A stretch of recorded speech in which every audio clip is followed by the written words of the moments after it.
ထိုင်းနိုင်ငံဘန်ကောက်မှာနေထိုင်ရင်းနဲ့နယူးယောက်မြို့ကြီးရဲ့အငွေအသက်နဲ့နေထိုင်လို့ရမယ်စီရီပိလိတ်မင်္ဂဘန်နာစူနာဘူမိဒီ project လေးရဆိုလို့ရှိရင်တောင်းဟောင်းအမျိုးအစားလေးဖြစ်ပြီးတော့စူနာဘူမိ airport ကို10မိနစ်ကနေ15မိနစ်ဝင်စဉ်လက်ခါဘန်လန်ဗန်နာထရက်လမ်းမကြီးတွေအပြင် airport ring နဲ့ motorway တို့နဲ့လည်းနီးကပ်နေတာကြောင့်ဘန်ကောက်မြို့တွေကိုစိတ်ကြိုက်လွယ်လွယ်ကူသွားလာလို့ရပါတယ်ရှင်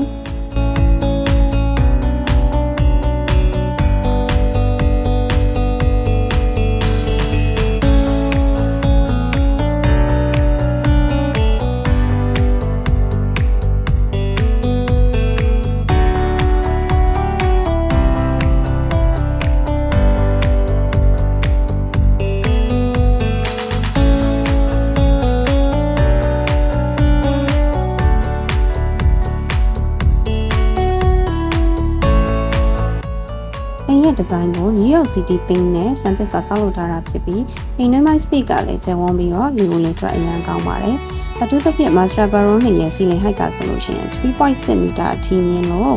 အရန်ကို style ကျစိတ်လန်းဆန်းစေပါတယ်။ဈေးနှုန်းအနေနဲ့ကတော့ 2.4 million ဘတ်ကနေစတင်ပြီး Soho တိုက် 99 square meter, Brooklyn တိုက် 118 square meter ဆိုပြီးတော့ရွေးချယ်ဝယ်ယူနိုင်ပါတယ်။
ဆောက်ထဲမှာ fitness center ရောရေကူးကန်ရောအပြည့်အစုံပါဝင်တဲ့အပြင်စိတ်နှံ့စုပြီးတဲ့ပန်းချင်ကြီးလည်းရှိနေပါသေးတယ်နော်။လုံခြုံရေးအတွက် Sansiri ရဲ့နာမည်ကြီး LRB 24 Command Center စနစ်နဲ့24 hour အဆင့်မြင့်ကာကွယ်စောင့်ရှောက်ပေးထားပါတယ်။